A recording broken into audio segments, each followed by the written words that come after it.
ಬೆಳ್ಳಂಬೆಳಗ್ಗೆ ಕೇವಲ 200 ರೂಪಾಯಿಗೆ ಜೀವ ತೆಗೆದ ಸೈಕೋ. ಟೀ ಕುಡಿದ ಸಾಲದ ಹಣ ಕೇಳಿದ್ದಕ್ಕೆ ದೊಣ್ಣೆಯಿಂದ ಹೊಡೆದು ಕೊಲೆ.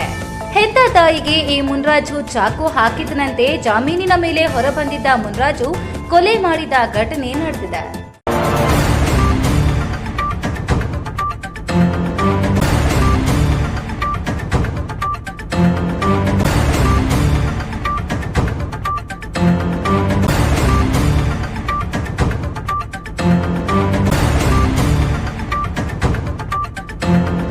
ಪ್ರಸ್ತುತ ಸಮಾಜ ಎತ್ತ ಸಾಗ್ತಿದೆ ಎಂಬುದೇ ಆತಂಕಕ್ಕೆ ಕಾರಣವಾಗಿದೆ. ಟೀ ಕುಡಿದ ಗ್ರಾಹಕನಿಂದ ಟೀ ಕಾಸು ಕೇಳಿದ ಕಾರಣಕ್ಕೆ ದೊಣ್ಣೆಯಿಂದ ಬಡಿದು ಕೊಲೆ ಮಾಡಿರುವ ಆತಂಕದ ಘಟನೆ ದೊಡ್ಡಬಳ್ಳಾಪುರ ತಾಲೂಕಿನಲ್ಲಿ ನಡೆದಿದ್ದು ನಾಗರಿಕ ಸಮಾಜ ತಲೆ ತಗ್ಗಿಸುವಂತಾಗಿದೆ. ಈ ಕುರಿತು ಒಂದು ವರದಿ ಇಲ್ಲಿದೆ ನೋಡಿ.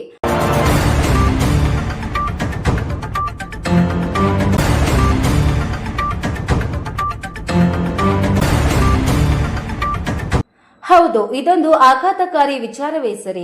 ಟೀ ಕುಡಿದ ಗ್ರಾಹಕನಿಂದ ಟೀ ಹಣ ಕೇಳಿದ ಕಾರಣಕ್ಕೆ ಸೈಕೋ ವ್ಯಕ್ತಿಯೊಬ್ಬ ದೊಣ್ಣೆಯಿಂದ ಹಲ್ಲೆ ಮಾಡಿ ಟೀ ಅಂಗಡಿ ಮಾಲೀಕನನ್ನ ಹತ್ಯೆ ಮಾಡಿರುವ ಘಟನೆ ದೊಡ್ಡಬಳ್ಳಾಪುರ ತಾಲೂಕಿನಲ್ಲಿ ನಡೆದಿದೆ. ಕೇವಲ 200 ರೂಪಾಯಿಗೆ ಜೀವವೊಂದು ಬಲಿಯಾಗಿದ್ದು, ಟೀ ಕುಡಿದ ಸಾಲದ ಹಣ ಕೇಳಿದ್ದಕ್ಕೆ ದೊಣ್ಣೆಯಿಂದ ಮನಸೋ ಇಚ್ಛೆ ಹಲ್ಲೆ ಮಾಡಿ ಹತ್ಯೆಗೈಯಲಾಗಿದೆ. ಹಲ್ಲೆಯಿಂದ ಗಾಯಗೊಂಡ ದ್ಯಾವಸಂದ್ರ ಗ್ರಾಮದ 40 ವರ್ಷದ ಮಂಜುನಾಥ ಮೃತಪಟ್ಟಿದ್ದು, ದೊಡ್ಡಬಳ್ಳಾಪುರ ತಾಲೂಕಿನ ಅಪ್ಪಕಾರನಹಳ್ಳಿ ಗೇಟ್ ಬಳಿ ಘಟನೆ ನಡೆದಿದೆ. ಅಪ್ಪಕಾರನಹಳ್ಳಿಯ ಮುನಿರಾಜ್ ಕೊಲೆ ಮಾಡಿದ ಆರೋಪಿಯಾಗಿದ್ದು, ಮೇ 12ರಂದು ಮುನಿರಾಜು ಮಂಜುನಾಥ್ ಮೇಲೆ ಹಲ್ಲೆ ನಡೆಸಿದ್ದಾನೆ. ಬೆಳಗ್ಗೆ ಟೀ ಕುಡಿಯಲು ಅಂಗಡಿ ಬಳಿ ಬಂದಿದ್ದ ಮುನಿರಾಜ್ ಮತ್ತೆ ಸಾಲದಲ್ಲಿ ಟೀ ಕೊಡುವಂತೆ ಕೇಳಿದಾಗ ಈ ವೇಳೆ ಹಳೆ ಸಾಲ ಕೊಡು ಎಂದು ಕೇಳಿದ್ದಕ್ಕೆ ಮಾತಿಗೆ ಮಾತು ಬೆಳೆದು ಗಲಾಟೆ ಶುರುವಾಗಿದೆ.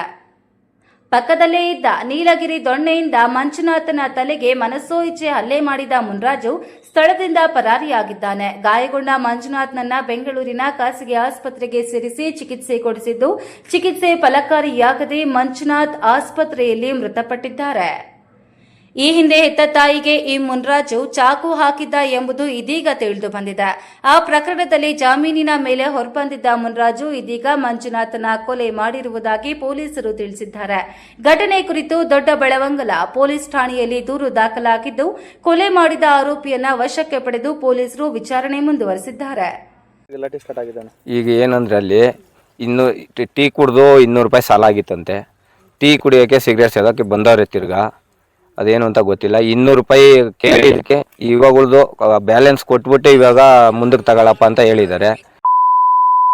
ಅದು ಹೆಂಗೆ ಅಂಗಡಿ ಮಾಡ್ತೀಯ, ನನ್ನೇ ಕಾಸು ಕೇಳ್ತೀಯ ನೀನು, ನನ್ನೇ ಕಾಸು ಕೇಳ್ತೀಯ ನೀನು, ಅದು ಹೆಂಗೆ ಅಂಗಡಿ ಮಾಡ್ತೀಯ ನೀನು ಅದು ಹೆಂಗೆ ಬದುಕ್ತೀಯ, ನಾನು ನೋಡ್ತೀನಿ ಕಳ್ಳ ಅಂತೇಳಿ ನೀವು ಈ ಪ್ಲೀಸ್ತು ಸುಟ್ಟೋಗಿರೋ ಕೋಲಿ ಅಲ್ಲಿ ಬಿದ್ದಿದ್ದ ಸಹೋದರಿ ಪಕ್ಕದಲ್ಲಿ ಹಿಂದೆಯಿಂದ ಯಾಮಾರಿಸಿ ತಲೆಗೆ 3-4 ಏಟು ಹೊಡೆದಿದ್ದ ಮಕ್ಕೆ ಹೊಡೆದ್ಬಿಟ್ಟಿದ್ದಾರೆ. ನಾವಿಲ್ಲಿ ಆತಿದಂಗೆ ನಮಗೆ ಫೋನ್ ಬಂತು. ನಾವು ಓಡೋಗಿ ವಿಕೇರಿಗೆ ಕಳಿಸಿದ್ವಿ. ಆಂಬ್ಲೆನ್ಸಲ್ಲಿ ವಿಕೇರಾಗ ಆಗಲ್ಲ ಅಂದರು ಫರ್ಷ ಹಾಸ್ಪಿಟ್ಲಿಗೆ ಕಳಿಸಿದ್ವಿ. ಇದು ನವಚೇತನ ಕಳಿಸಿದ್ವಿ. ಅಲ್ಲಾಗಲ್ಲ ಅಂದರು ಫರ್ಷಾಗ ಅಡ್ಮಿಟ್ ಮಾಡಿದ್ವಿ. ಇಷ್ಟಾಗ್ತದ ಅಷ್ಟಾಗ್ತದ ಅಮೌಂಟ್ ಅಂದರು. ಜೀವ ಒಂದು ಉಳ್ಕೊಂಡ್ರೆ ಸಾಕು, ಏನೋ ಸಾಲ ಸೋಲ ಮಾಡಿ ತೀರ್ಸವ ಅಂತ ಹೇಳ್ಬಿಟ್ಟು ನಾವು ಪ್ಲ್ಯಾನ್ ಮಾಡಿದ್ವಿ. ಏನು ಮಾಡಿದ್ರು 6-7 ಲಕ್ಷ ರೂಪಾಯಿ ದುಡ್ಡು ಖರ್ಚಾಗಿದೆ. ಆ ಗಂಟು ಇಲ್ಲ, ದುಡ್ಡು ಇಲ್ಲ ನಮಗೆ. ಮಕ್ಕಳಿಗೆ ಹೆಂಡತಿಗೆ ಯಾರು ನೋಡ್ಕೊಳೋರಿಲ್ಲ. ಮೇಯ್ನು ನಮಗೆ ಜಮೀನು ಏನು ಇನ್ನೂ ಇಲ್ಲ. ಈಗ ಟೀ ಅಂಗಡಿ ಮಾಡ್ಕೊಂಡೆ ಅವ್ನು ಜೀವನ ಮಾಡ್ತಾ ಇದ್ದಿದ್ದು. ಈತ ಏನು ಹಿಂದೆ ಗಲಾಟೆ ಮಾಡ್ಕೊಂಡಿದ್ನ, ಹೆಂಗೆ ಯಾಕೆ ಹೊಡೆದ? ಏನು ಗಲಾಟೆ ಇಲ್ಲ, ಬರೀ ಸಾಲ ಕೇಳಿದಕ್ಕೆ ಮಾತ್ರ. ಈತ ಹಿನ್ನೆಲೆ ಏನು ಹಲ್ಲೆ ಮಾಡಿರ್ತಕ್ಕಂಥ ವ್ಯಕ್ತಿ ಹಿನ್ನೆಲೆ ಅದು ಹಿನ್ನೆಲೆ ನಮಗೆ ಗೊತ್ತಿಲ್ಲ ಸರ್. ಏನು ನಾವು ನೋಡೇ ಇರಲಿಲ್ಲ. ನಾವು ಇಲ್ಲಿ ಟೋಲಾಗೂ ಇದ್ದೀವಿ, ಡ್ರೈವಿಂಗ್ ಫೀಲ್ಡಾಗೂ ಇದ್ದೀವಿ, ಎಲ್ಲಾದ್ರಾಗೂ ಇದ್ದೀವಿ. ಆದರೆ ಆ ವ್ಯಕ್ತಿ ನಾವು ನೋಡಿರಲಿಲ್ಲ. ನಾನು ಫಸ್ಟ್ ಇದೇ ಟೈಮ್ ನೋಡಿರೋದು. ಟೀ ಅಂಗಡಿ ಎಷ್ಟು ವರ್ಷದಿಂದ ಇಟ್ಕೊಂಡು? ಟೀ ಅಂಗಡಿ 2-2.5 ವರ್ಷದಿಂದ ಇದೆ. ಇವ್ರಿಗೆ ಇಬ್ಬರು ಮಕ್ಕಳು? ಇಬ್ರು, ಒಂದು ಹೆಣ್ಣು ಒಂದು ಗಂಡು. ಹೆಣ್ಮಗಿಗೆ 6 ವರ್ಷ, 6-7 ವರ್ಷ ಇದೆ. ಇವರು ಅಲ್ಲಿಗೆ 15-16 ವರ್ಷ ಇದೆ. Jangalahalli Ashwath, power news 1, Chikkaballapur.